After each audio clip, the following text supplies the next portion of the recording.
and welcome back. Today we are going to look at the history of AI. So from today we are going to start AI course for pharma professionals. This is module 1 and part 1. In this session we are going to look at history of AI. So AI is buzzing nowadays, but it is there in a market from long back. You can see the history of AI from 1950s. So there are three types of AI: traditional AI, generative AI, and agentic AI. So when come to the history, in 1950s, Alan Turing asked, "Can machine thinks?" So from there, idea came that machine can able to do the work of a human being, like intelligence, like human being, machine can able to acquire. So there in 1956, the term artificial intelligence was coined, and first chatbot was made in 1960. Thereby, gradual development is there in AI. Next, you can see the timeline. In 1997, IBM Deep Blue beat the chess champion Kasparov. Into 2011, the IBM Watson wins like championship. Next in 2020s, there is a boom in generative AI. There is a explosion, sudden explosion is there, and masses started to acquire the AI. So today we are going to understand what is the generative AI and traditional AI plus agentic AI. So here, three types of AI, evolution and their capabilities. So traditional AI, it is just like a small smart librarian. So it finds what is exist, it recognize the patterns, it recommends the options. Examples you can see: YouTube, Netflix, Amazon. They don't have any additional programming. They identify the patterns, how the user are using it, and thereby upon the usage of a user they are going to give the recommendations. When come to the generative AI, so generative AI is a AI which is trained by all internet data, and it is knowing any individual is having with all the knowledge of books, journals, research paper, everything at one place. That is generative AI. Agentic AI is behaves like a personal assistant, and it can able to plan itself. If you give the goal something, then it can able to plan itself. It can execute. It can utilize number of tools if it can able to debug itself. So that is agentic AI. So we will see one by one in details. So here is traditional AI. What is it? The AI that can analyze the data, recognize the pattern, and make a prediction, recommend from known category. This is example given here is a smart librarian. Like librarian have a access of number of books depending upon the interest of a user. So he will suggest, so when you study this book, so this is the next book you may be interested in, like that. AI, traditional AI, is behave like a smart librarian. Example, we can see YouTube is there. Uh, in case of YouTube, when the user is browsing, so if you look a particular category video, for example, if you look AI videos, the next recommendations will be AI videos. If you look at cooking videos, then next recommendations will be cooking videos. Like that, the AI, YouTube AI, which is a traditional AI basically. So that is identifying the user track record, like which type of videos the user is preferring. So depending upon that pattern, YouTube AI will suggest the next YouTube video.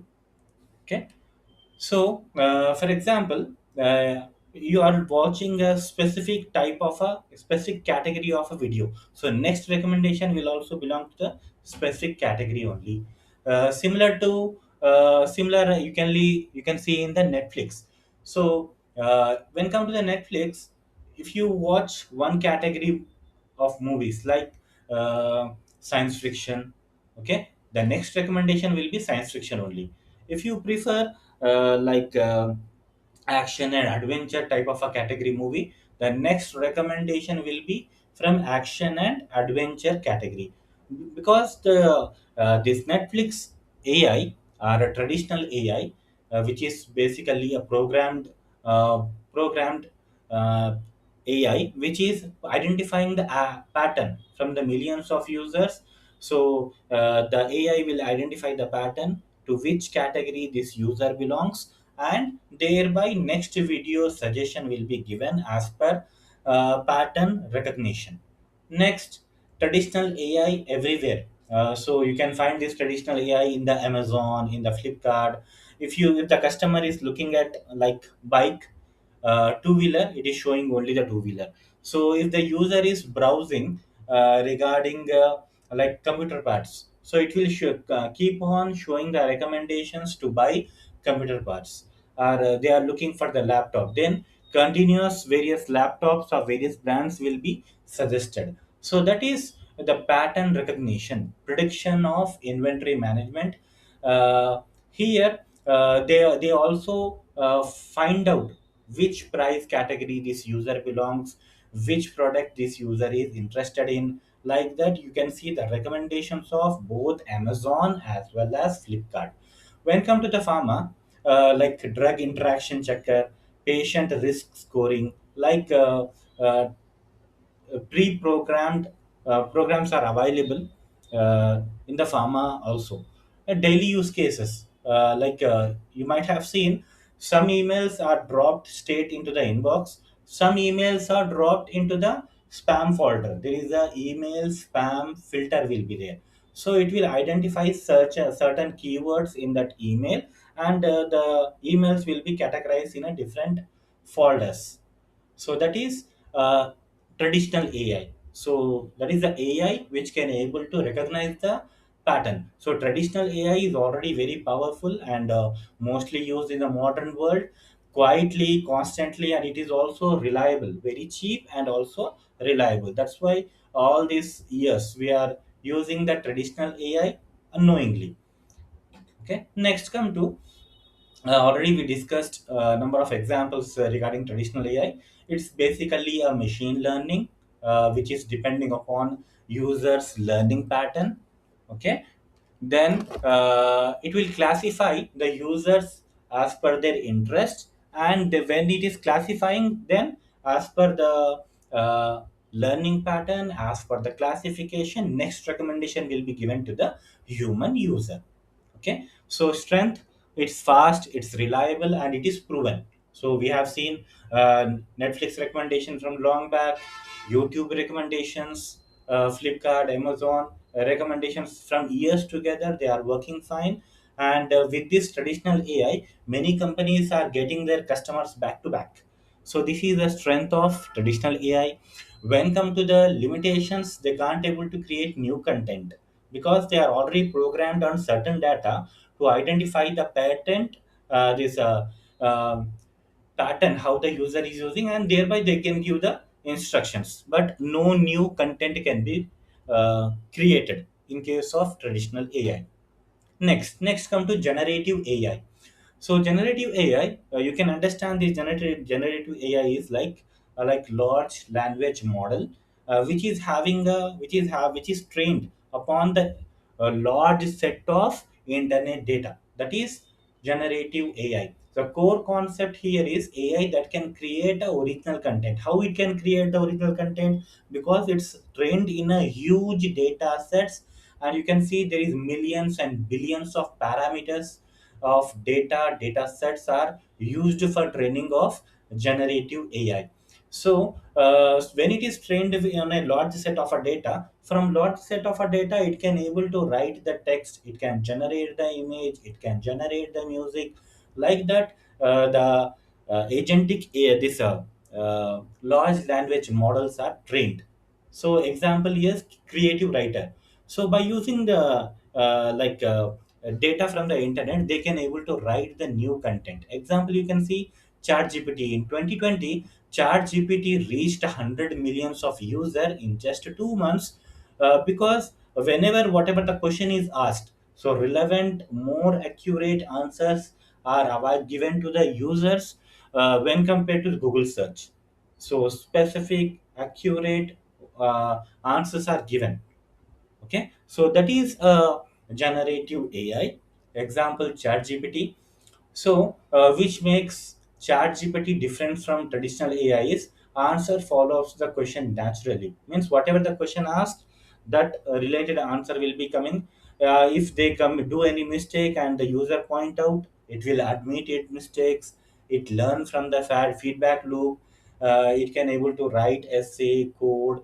It can write the poem. It can compose the music. Like different tasks, it can able to perform.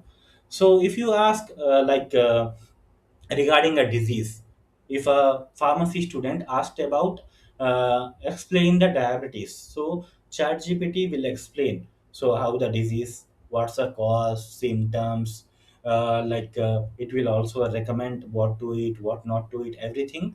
It will be whatever the data sets it is having regarding the diabetes. It is using that diabetes data, and that utilizing that diabetics data, it is going to explain what is diabetes and uh, what is the symptoms, everything it will explain about the diabetes. So that is chat gpt, generative AI. What it is doing, it is generating the text or a response from the previous data, whatever the previous data is there. With large language model, by utilizing that previous data, it is generating a new responses. That's why it's got a name as a generative AI. So chat, what is the uses of ChatGPT in pharma? So you can see, we can give a papers and ask for the summary.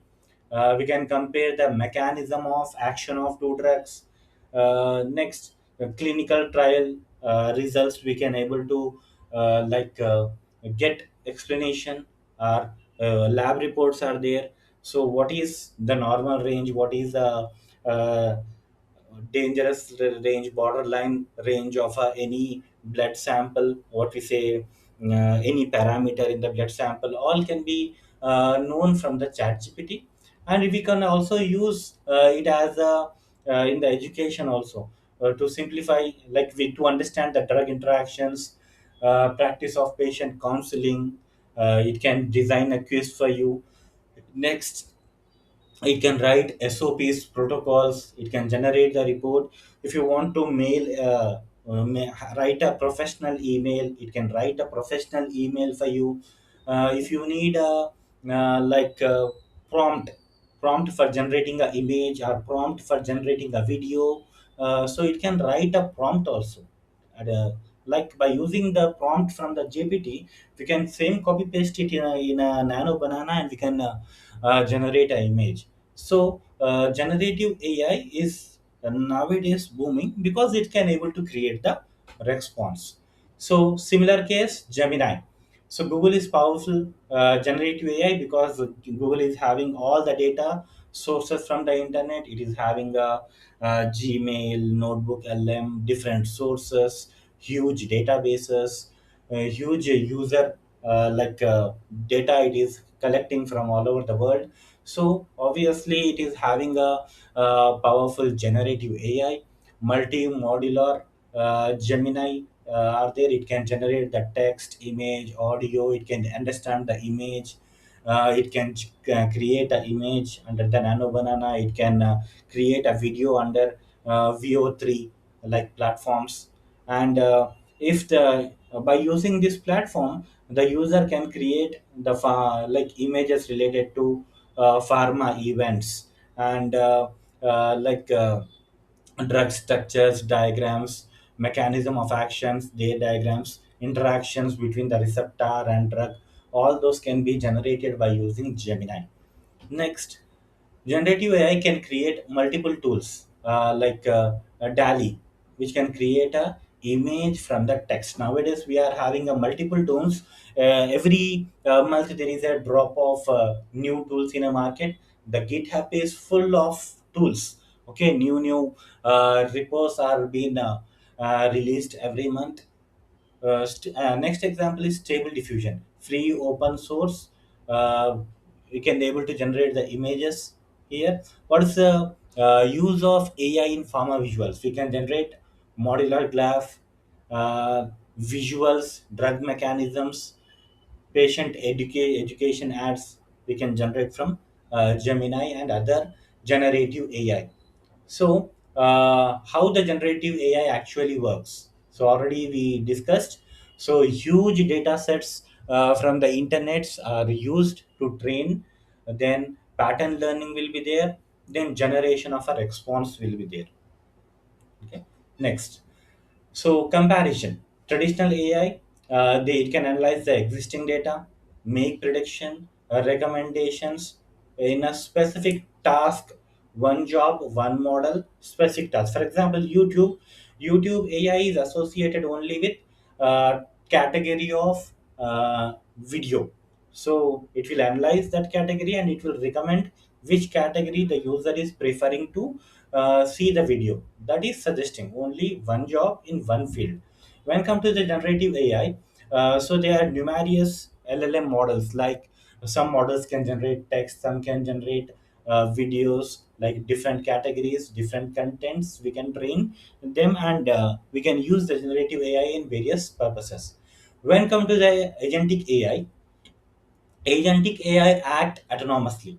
Like you can set a goal, it will plan what is required, different steps under the goal, and it will try to complete the goal. Example, they are in the market nowadays. We are having a open claw, Hermes agent, open human, different types of agentic AIs are there.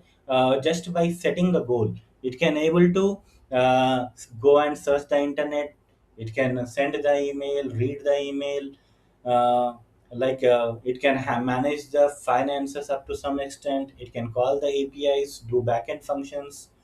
So final result it can prepare, like it's behaving like a personal assistant. For example, if you give a goal, uh, like uh, uh, uh, you write a make a web page, so it can analyze the data from the internet, you keep the data at one place and it can able to make the like a web page. Or if you give the task like make a PPT on this topic, so it will go to the internet, gather the data, do the research, gather the data, then make slides like 10 to 20 slides with headings, subheadings, data. Then it will, by using various set of tools and skills, this agentic AI can able to make a PPT also. So nowadays, agentic AI is further developed, and they can able to plan you like trip of a Paris. They can book a hotel. Many things agentic AIs are doing now.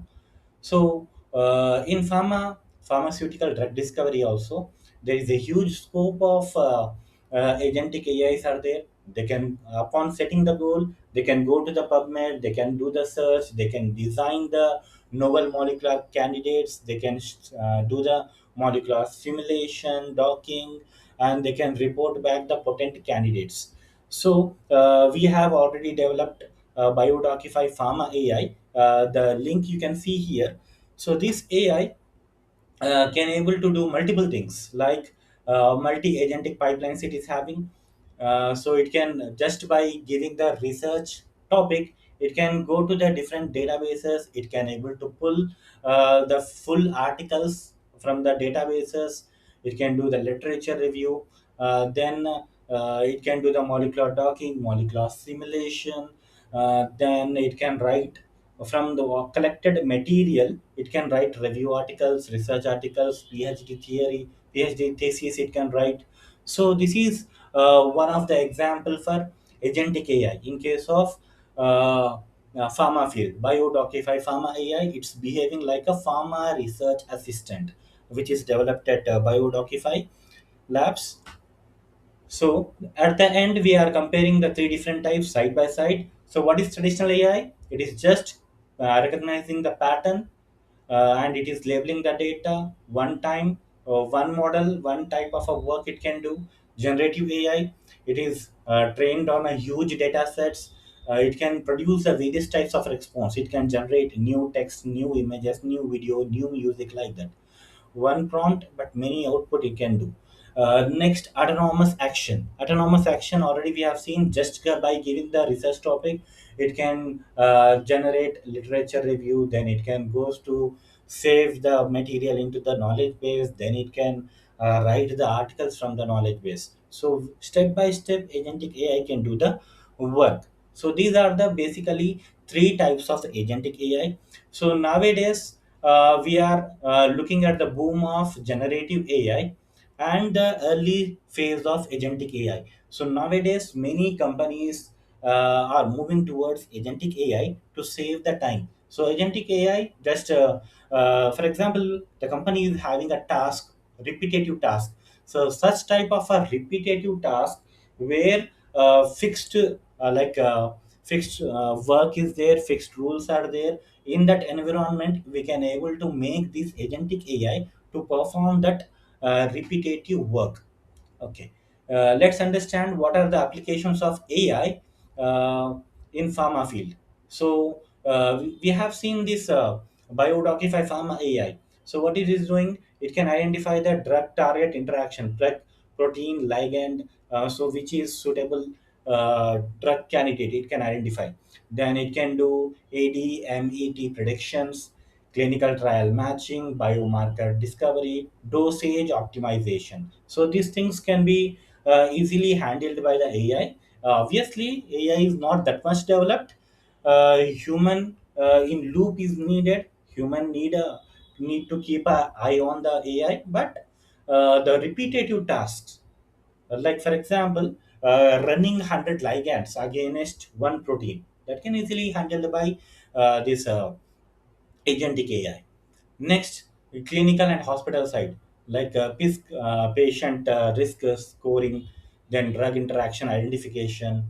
So when the doctor given 2 to 3 drugs, so immediately the agentic AI can check the drug interactions between those 2 to 3 drugs, and immediately the outcome will be there. Like this particular drug is not suitable in combination with this particular drug. Like that, interaction check can be done automatically in the medical order entry itself. Next, manufacturing. When come to the pharma manufacturing, quality control, supply chain automation, anomaly detection in the batches, predictive maintenance can be done by using AI. Next, other applications are in research. So we have seen we can do the literature review, deep research. We can download the material from the number of databases by using AI. When come to the education, we have seen generative AI like ChatGPT can easily explain the mechanisms, and like mechanism of action of any drug image can be produced by Gemini. Next, we can write SOPs, protocols, medical documents by using AI. Okay.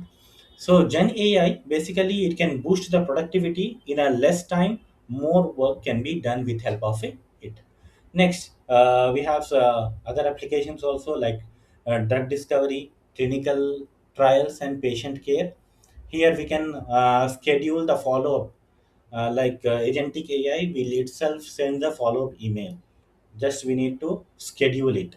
Like for example, uh, plagiarism checking and cross data checking is there. Cross database, like different databases are there for the different like things, like protein is having a different database, ligand is there in some other database. Whether this work done or not, we can find in European like database, in Asian database, like various databases. We can find the like regarding drug or regarding ligand or protein, we can extract all information at one place with help of a agentic AI. Next, important warning and ethics. So AI can make a mistake because they are still in evaluating stage. AI is not completely correct. They can have a hallucination, and that is proven. So that's why the human in a loop is important. So The what is the use of AI here? We can like save the time. We can automate the repetitive work. Okay, so AI, we need to know the weakness of AI also. So AI can hallucinate, they can't able to do proper judging. So no matter how the AI is evolving, but human being is having a nature that human being is always trust other humans. So uh, the AI can be used as a support to the human who is doing work in the pharma field. Next, risk with AI. So clinical decisions can't be made with help of a AI, and because AI is just pulling the data from some source and showing that may be right, may not be right. Like, so what's the golden rule? Golden rule of AI in pharma is AI save your time. That's all. You can save the patient. So to boosting the capabilities of healthcare professionals, okay, AI can be used. Next, so, what is the purpose of learning AI for the student? So they can like learn fast from ChatGPT. For example, complex mechanism of action is there in the drug pharmacology. So that drug form to understand the drug pharmacology, uh, or to understand the interactions, drug-drug interactions, drug-food interaction, what happening. So if they have any confusion, so this ChatGPT can help with like generating the images or explaining the uh, mechanism by using these free tools. So next, here you can see student can learn from a smart ways, study smarter, not harder. So using AI to create a flashcard, simple to understand the complex pathways. Like for example, uh, intracellular signaling. Intracellular signaling is there. How the two cells are communicate with each other through cell signaling. That can be easily understood by using like images generated by this AI, and we can also it can also explain. ChatGPT can also explain this. Next, uh, for writing pharma projects, look at literature review, next clinical guidance. So we can take a support in like uh, pharma students are there in their project works, they can take a help of this generative AIs in their research. We can able to make a draft for writing a grant, we can make a PPTs, we can statistical analysis can be done for output of a data whatever we get from the experiment. Next, we must not use AI for every purpose. Okay, only we need to use AI uh, like uh, uh, which with staying in the guidelines. So AI governance guidelines are there. By staying in that guidelines, we must use we must comply to the government agencies and private institution, whatever the policies. If they have mandatory following, then we need to follow the rules while doing AI. Now, AI fluency is becoming an expected skills in pharma and healthcare. So nowadays, this is becoming as a necessity to understand what is the traditional AI, difference between traditional AI, difference between generative AI, and difference between agentic AI. What are these categories? Which tool falls under which category? The understanding is not only needed for a like engineering, but pharma student must also know this. Like for example, uh, for practicing, you can say explain pharmacokinetics like 10-year old. So ChatGPT can explain in a simple words. Then we can compare the mechanisms of two categories of a drug. Okay. Next, we can also prepare a study plan. For example, um individual is enrolled in a PhD. So the title already decided. So title can be given to the AI. So AI can plan your PhD work for 2 years, for 3 years. It can able to plan. So like planning and how to gather the resources. In these things, we can take a help of a generative AI and agentic AI tools. Next, so what did we discuss till now? So we discussed that AI is not a new term. It is there in the market from long back, from 70 years it is there, but it is there around us in a form of a traditional AI without coming into the picture. So after this corona time, in 2020s, when the chat GPT is boom, then we came to know it as a generative AI. But generative AI is not a basic step or a first thing. Traditional AI is working with us, are there with us from long back. So in 2020s, the booming of generative AI is there till now. In this from last year 2025, agentic AI started picking up. So now today is the time of agentic AI, and many companies, institutions are using agentic AIs in their daily workflows. So it's important for a pharma professional to understand the clear differences between traditional AI and generative AI and agentic AI. So, by understanding the basics, the pharma AI, the future is we can understand the future upcoming development in field of AI. Okay, so AI won't replace the pharmacist, but pharmacist can use AI. Pharmacist who is using the AI can replace, not now but in future, because every system is moving towards AI. Every company, every institution, every hospital want to go along with the pace. So they are incorporating AI into their systems, corporations. So pharmacists, if they want to stay in the present job scenario, they need to learn AI. So so this is part one. So I hope you understood the basic difference between traditional AI and generative AI and also agentic AI.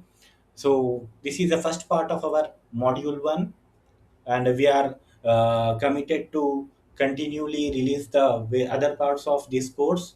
Please like, share, and subscribe to our channel to keep learning. Thank you.